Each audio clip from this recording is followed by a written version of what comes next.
Continua o rally na Bolsa de Valores. As ações sobem com força, bancos avançam, aéreas disparam. Analistas aumentam a projeção para o Ibovespa. As ações descolam do ambiente político. Não teria como ser outro tema. O Cafeína de hoje vai falar sobre a nossa, a sua, a do Doni Bolsa de Valores de São Paulo, conhecida como B3. E mais, mesmo depois de subir 23% nos últimos 30 dias, você vai entender as 5 razões que explicam por que ainda ser otimista com o futuro do investimento em ações. E você vai ver ainda como ficam as projeções para o PIB do Brasil. O dólar abaixo de 4,90 e metade dos shoppings do país já estão abertos. É isso, roda a vinheta, o Cafeína tá no ar.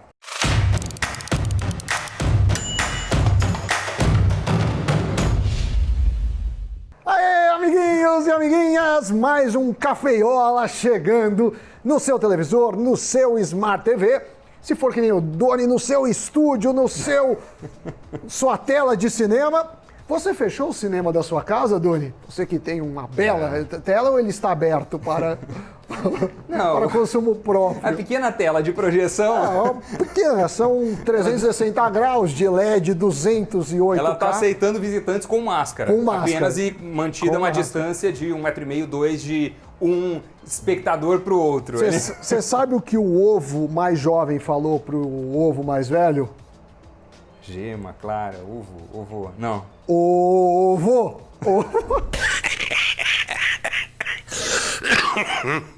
A piada foi mandada pela carta do Silvio Santos. Você pode mandar aqui para o Invest News. Uma carta muito espetacular e motivo de tanta alegria para o Samidana. Sim, a bolsa, claro. Meu Deus do céu, mas são vários dias seguidos, vários dias de alta. Já é um rally que se fala no Brasil, que se fala no mundo também. Basicamente o que acontece é o seguinte, a perspectiva de abertura econômica, de flexibilização, de, em algum grau, retorno à normalidade é o que está mobilizando todo esse movimento global. A gente consegue ver também nos dados recentes, nos Estados Unidos, por exemplo, tinha uma expectativa de que o mês de maio ia ser uma sangria com relação ao mercado de trabalho. Teve o payroll, né? Exatamente. E os economistas estavam esperando um recuo de 7,5 milhões de vagas. E aí o que aconteceu?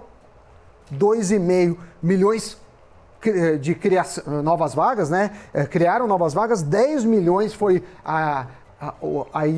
o que não era esperado, né? A diferença, né? E aí a expectativa e a realidade. Subiu. Aquela velha frase, né? Que satisfação é expectativa menos realidade. O mercado esperava uma destruição de 7,5 milhões de empregos, o que veio foi uma geração de 2,5 milhões, isso nos Estados Unidos no mês de maio. E aí foi mais um elemento para trazer euforia para os mercados em todo o planeta, impulsionando as ações em tudo que é lugar, mas não é apenas isso. Não. E nós elencamos aqui, muito além da expectativa de abertura econômica, de flexibilização, de volta à normalidade, inclusive aqui no Brasil, que tem estimulado muitos os negócios, nós selecionamos 5 razões pelas quais o investidor pode ainda ficar otimista com o futuro da Bolsa. Pelo menos 5, né? Pelo menos 5, além dessa que já é mais óbvia, né? Você deve ter olhado e falado, não, deixa eu ver, a primeira deve ser a recuperação, a abertura econômica. Não, vamos dar uma olhada então. Pouco óbvio. Tá aqui, né? O título, o tema do nosso programa de hoje. As 5 razões para otimismo na Bolsa. Vamos logo ver a primeira razão. Qual é? Liquidez internacional. O que está acontecendo? Houve uma injeção espetacular de capital na economia nos Estados Unidos, na Europa, para tentar estimular todos esses países. Os bancos centrais injetaram o dinheiro. O Banco Central Europeu recentemente aprovou uma expansão maior que a esperada de estímulo, né? Foi de 600 bilhões de euros a mais 1 trilhão 350 bilhões de euros, ou seja, mais do que o PIB do Brasil. É uma montanha de dinheiro que está nos mercados. E dinheiro na mão, o pessoal quer ver onde alocar. Não, e também a gente deve lembrar que essa crise não foi uma crise de crédito, né? Então tá todo mundo bem, começou a ter morte, ter a pandemia, e aí o dinheiro ele não sumiu. A gente parou de criar riqueza, mas o dinheiro não sumiu. Então esse dinheiro aí está em excesso, tanto é que os governos estão abaixando as taxas de juros, falam, meu filho, fica com o dinheiro, faz alguma coisa com ele. E me lembra muito o que o peixe falou para a peixa. Você sabe? Estou apaixonado por você. Não entendi. Tá muito esperado, mas é uma coisa de...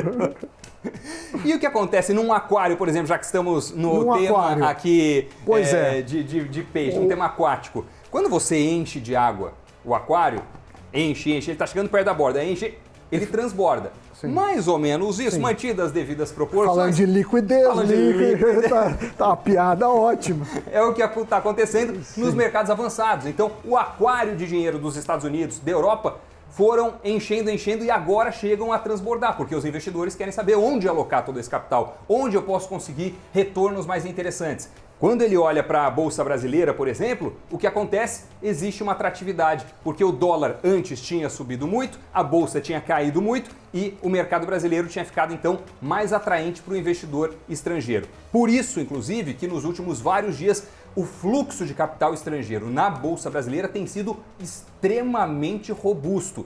E também, Samidana, um outro número que ajuda a explicar essa atratividade toda é o quê? Tanto os investidores vieram, tanto eles se interessaram e tanto a perspectiva foi mudando para melhor que a Bolsa Brasileira, em 74 dias, avançou 55% em dólares.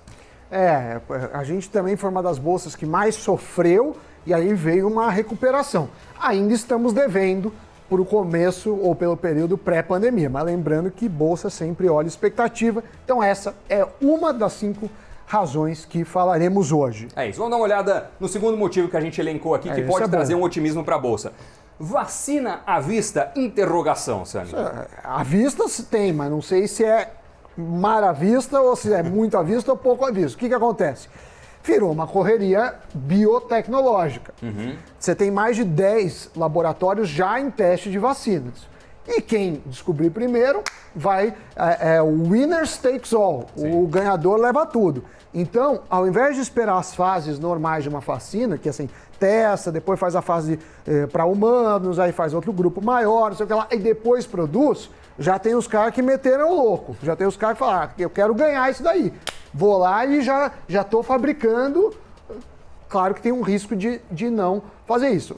Mas aí virou uma corrida, você tem em vários lugares do mundo testes, tem até aqui no Brasil, tem o pessoal lá de Oxford testando no Brasil, agora tem uma vacina de um brasileiro também, então virou uma corrida para quem descobre primeiro, porque o cara que descobre vai vender um monte, as pessoas vão tomar, depois o segundo não vai ter tanta vantagem. Quando você analisa o fluxo normal de produção de uma vacina, pesquisa, desenvolvimento, teste em pequena escala, teste em maior escala e tudo mais, claro que com a conjuntura global do jeito que está, o que acontece? Todos os países estão nessa corrida desenfreada, todos os laboratórios também, porque isso representa, para quem tiver de fato o desenvolvimento da vacina, uma montanha gigantesca de dinheiro. Todos os países querem também comprar isso para terminar logo esse problema e essa pandemia para suas economias. E os laboratórios, então, estão acelerando esse processo. Esse caso da vacina desenvolvida pela Universidade de Oxford, que o Sam citou, por exemplo, ela já está sendo produzida em massa em 4 países: Índia, Suíça, Noruega e Reino Unido. E o próprio presidente da AstraZeneca do Brasil, ele falou que esse mês já vão acelerar as máquinas para a produção. Então, estão assumindo um risco, né? Estão assumindo um risco claro, a indústria farmacêutica funciona assim, né? Você tenta fazer X remédios ou X drogas e algumas vão prosperar, outras não. Mas o lucro é suficiente das que prosperam para pagar todo o investimento em pesquisa. Então, ao vencedor as batatas, não é? Ao vencedor. Mas isso faz parte e por conta o mundo inteiro parou por conta disso, faz isso. E o Brasil é um dos lugares de teste, porque a gente ainda tem muitos casos, a gente ainda está no meio do terremoto, aqui no olho do furacão, Doni. E o que acontece também é que algumas empresas começam a fazer testes em larga escala para tentar identificar os casos de funcionários que estão identificados com o coronavírus. Então, passa também a acontecer uma espécie de um isolamento seletivo, né? Pouco a pouco, alguns locais, algumas empresas, algumas cidades estão colocando testes para identificar as pessoas que estão com Covid e isolar elas e não isolar toda uma companhia, por exemplo. E tem até laboratórios, o próprio Fleury aqui no Brasil também recentemente desenvolveu uma outra forma de fazer o teste. Tá todo mundo avançando. Negócio, então uma hora sai, né? Porque são as estratégias. Por exemplo, você sabe por que a Fanta é produzida pela Coca? Não sei. Porque se ela quebrar, a Coca cola. Nossa. É tudo uma estratégia, entendeu? Certo, entendi. Vamos pro terceiro caso aqui. Terceiro, olha só, commodities voltando. O preço do petróleo no mercado internacional chegou a ser negociado abaixo dos $20 o barril, bateu 19 e uns quebrados, agora está na casa dos $40 o barril. É uma mudança bastante significativa e importante para um país que é exportador e produtor de commodities, produtor de commodities. A gente está falando de várias, né? Petróleo é o caso mais evidente. Mas... minério de ferro, né, que a gente exporta muito. Grãos. Grãos, e aí a gente sabe que é muito dependente da China. O principal parceiro do Brasil é a China. Então a China foi o primeiro a ter a pandemia, é o primeiro a voltar. Exato. Então eles já estão puxando um pouco as exportações brasileiras. E talvez, e o que tem se mostrado até agora, claro que para a Bolsa subir precisa a realidade ser melhor do que se espera, é que a China voltou antes ou os prejuízos da pandemia são menores do que se esperava. Então parece que não está tendo uma segunda onda tão forte, então o mundo está mais otimista e puxa a China, puxa a gente vem na esteira da China. China, que é o nosso maior parceiro comercial, um grande comprador, então tem feito um resultado, um impacto muito positivo essa recuperação da China para os nossos setores de commodities, para a exportação de grãos, de carnes também. Então todos esses mercados, essas empresas que são muito atreladas à demanda chinesa já estão vendo uma recuperação bastante significativa, o que ajuda a trazer ainda mais otimismo para a Bolsa de Valores. Vamos dar uma olhada na quarta razão por que ser otimista para a Bolsa. É o histórico da B3. O que acontece? Sim. Se a gente pegar, por exemplo, o histórico desse ano, vamos pegar do começo do ano até agora. Sim. A Bolsa, o índice Bovespa, o Ibovespa, né, o principal que todo mundo olha, ele está ainda caindo 17% em relação àquele momento do início do ano. Se a gente pegar alguns setores, como bancos, por exemplo, estão na casa de 30% abaixo da cotação que tinham os mesmos papéis desses bancos no início do ano. Então, se os papéis, se as ações da Bolsa voltarem, não estamos falando de disparar loucamente para um patamar inédito, se voltar para a cotação que tinha no começo do ano, já vai ter significado uma baita retomada do ponto de vista de resultado para os investidores. Então tem muita gente de olho nisso também. Que ninguém sabe qual que é o vale, qual que é o pico, mas obviamente o cara comprou a 65 mil, agora está 100, ganhou mais de, ainda não chegou a 100, mas está próximo de 100, o cara já retornou 50%. Vai demorar quanto tempo para ter 50%? Mas ninguém sabe, por isso que a gente fala é longo prazo. Claro, o histórico de retorno, a gente olha os históricos de recuperação, são bons, mas a gente sabe que o passado não é garantia do futuro. Sempre as pessoas falam, dessa vez é diferente, agora vai ser diferente, mas é um dado aí, como muitos outros, para compor uma análise. E é interessante quando a gente analisa os eventos globais de epidemias de saúde, momentos passados, como SARS e outras, e a recuperação das bolsas, até a Bolsa Americana tem esse mesmo comportamento. 6 meses depois de iniciada a queda no valor das ações, o que acontece?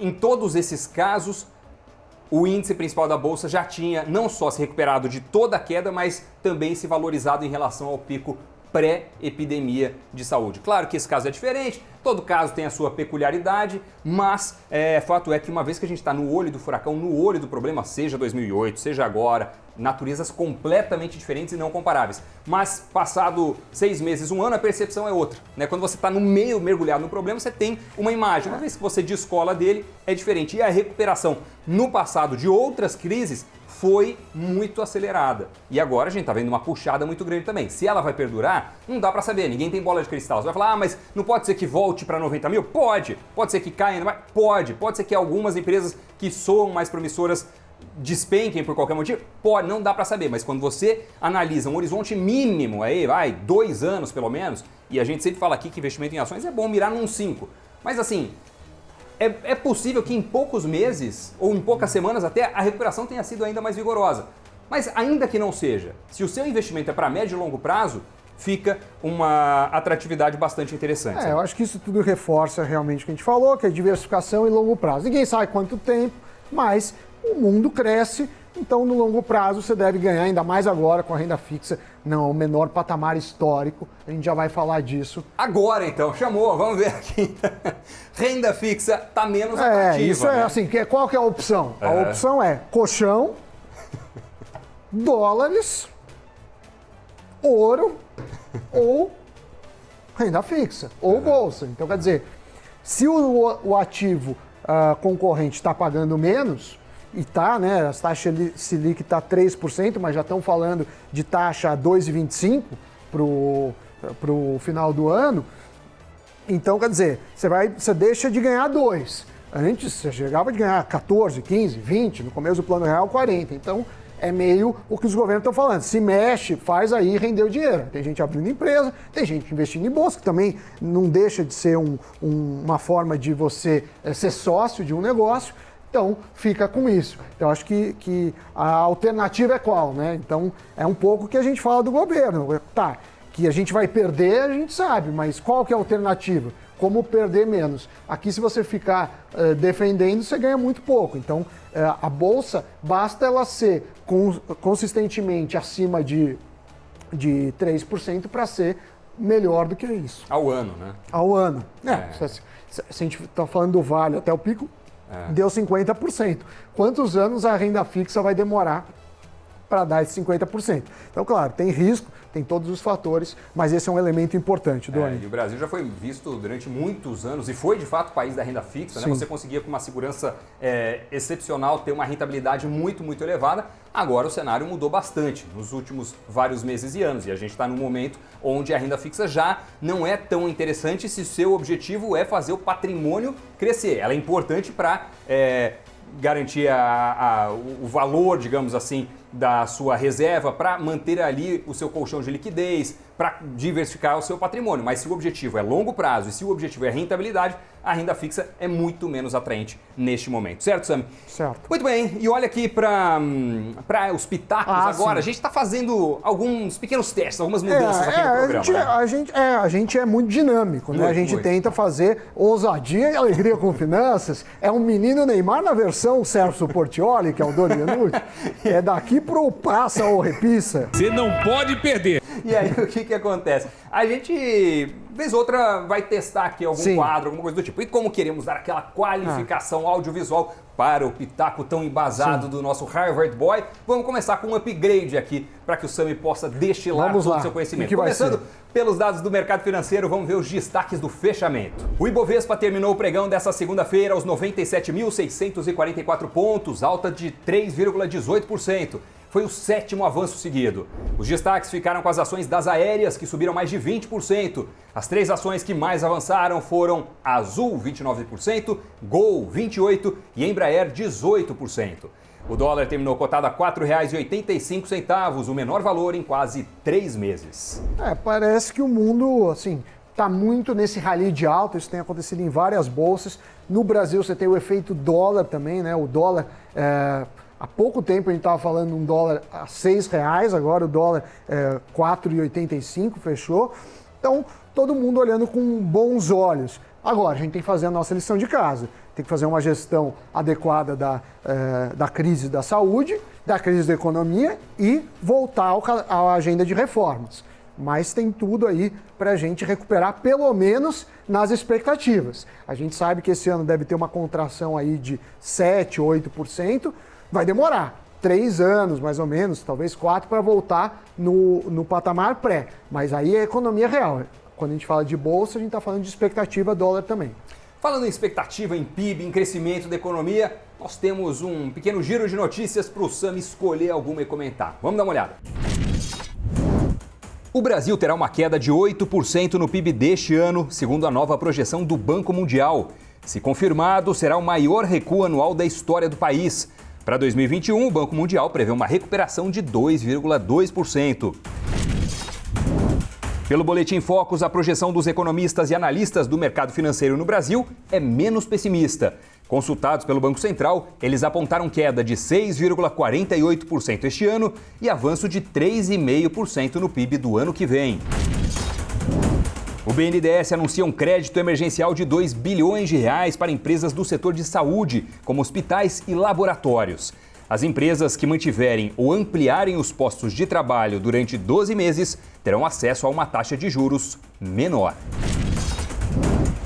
Muito bem, Sam, então a gente tem o Banco Mundial revisando a expectativa para o PIB do Brasil, apontando aí 8% esse ano de queda, o Focus está um pouco mais otimista e a gente tem ainda o BNDES com o crédito emergencial para hospitais e laboratórios. Quer escolher o quê? Não, vamos na roleta. Não, vamos falar do Focus, que já está quase 7 a expectativa de contração, está 6, alguma coisa. A gente já vem falando aqui que é entre 7 e 10, talvez mais para 10 do que para 7, e o Banco Mundial está falando em 8. Então a gente vê como o Focus demora para atualizar suas previsões. Até a gente fez faz tempo um cafeína, tinha matéria do site, como todo ano começa o Focus mais animadinho e acaba se revelando pior.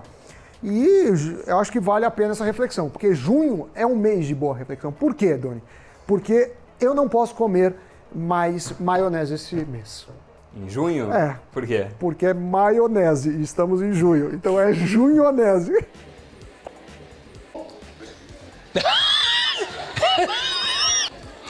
Tá bom. Temos mais notícias. Junionese. Vamos dar uma olhada na segunda parte do nosso giro de manchetes. A Caixa Econômica Federal liberou saques e transferências da segunda parcela do auxílio emergencial para 2.600.000 brasileiros beneficiados nascidos em agosto. 49% dos shoppings já estão reabertos no país. É o que diz o balanço da Associação Brasileira de Shopping Centers, a Abrace. São 218 shoppings reabertos, de um total de 577 no país. Os estados com maior número de shoppings abertos são São Paulo, Rio Grande do Sul, Paraná e Santa Catarina. A exportação de carne suína em maio ultrapassou a marca de 100 mil toneladas pela primeira vez na história. Segundo dados da Associação Brasileira de Proteína Animal, a alta foi de 52% em relação ao mesmo mês do ano passado, uma demanda puxada pela China. Muito bem, Samidana, agora temos Caixa Econômica Federal, temos também a reabertura de praticamente metade dos shoppings no Brasil e a exportação recorde de carne suína. Quer escolher o que para o seu derradeiro pitaco? Não, eu acho que os shoppings é interessante, porque o comércio, o varejo, sofreu muito, está voltando, mas aí fica uma questão importante.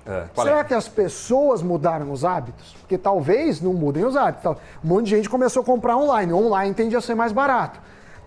Tem até comentários falando dos shoppings agora, aqui em São Paulo, os shoppings, não sei se você viu, estão fazendo delivery. É um drive-thru, tipo um drive-thru. Você liga, escolhe, você passa de carro, paga e tchau. Mas se for isso, justifica os shoppings como eram antes? Justifica as lojas com tanta exposição? Então, isso é uma pergunta que a gente vai ter a resposta. E também, por mais que reabriram, a pandemia não foi embora. Então, talvez as pessoas ainda estejam receosas. Então, a questão, por exemplo, academia. Volta ou não volta? As academias aí paradas aí quase 3 meses. Muito difícil uma academia se manter, grandes redes com problemas. E aí você volta. Aí você vai ter aquele custo, mas se as pessoas não voltarem? E como é que fica? Então, são grandes dúvidas que temos. Eu acho que vale, assim, a gente tem que olhar o comportamento. Eu acho que alguns comportamentos vão mudar. Por exemplo, eu descobri que no elevador só pega um tipo de internet. Não, ela não pega um tipo de internet. Você sabe qual que é? No elevador não pega um tipo de... Não pega uma internet? É. Não sei. A internet de escada. Ela não pega no elevador. Mas muito bem. Usando todo o estoque. Agora acabou o estoque, agora só ano que vem. Só no mês que vem, no mês de julho. Vamos dar uma olhada, o tempo dirá se a gente vai ter ou não mudança no comportamento. Acho que esse é um tema, aliás, até bem interessante para a gente falar aqui no Cafeína. O que podemos esperar de mudança definitiva no comportamento. Do consumidor, mesmo após o fim da pandemia. Eu posso errar bastante, todos podemos errar, eu posso errar loucamente agora nas próximas atualizações dos dados, meses e tal, mas eu tenho a impressão, a julgar, inclusive, se não me engano, por uma situação que eu vi nesses dias, que vai ter uma espécie de revenge consumption aqui. Eu acho que consumidores vão voltar ávidos. Tem desemprego, tem problema de tem tudo isso, mas eu fui por necessidade, estava recebendo só delivery de supermercado, fui ao supermercado, tinha fila, até o estacionamento, uma quantidade impressionante de pessoas. Porque também tem uma... E enchendo carrinho, assim, loucamente. Uma coisa que as pessoas precisam sair, né? A pessoa fica meio pirada. Vai rolar uma catarse, de consumo, talvez, não sei. Uma orgia consumista. Talvez. Vamos analisar isso em um próximo Cafeína. E o que mais você quer que a gente aborde aqui no programa Cafeína? Deixe os seus comentários, tá certo? Coloque aqui porque a gente olha e usa isso como inspiração para as pautas. Exatamente. Deixa o like também. Deixa o like, comenta, deixa piadas para não acabar o estoque. E a gente volta aí, as piadas muito enviadas pelos nossos queridos seguidores, ouvintes, espectadores. Doni, uma boa terça-feira para você, para todos os amiguinhos. E amanhã mais um Cafeína às 6 da manhã. Tchau, tchau.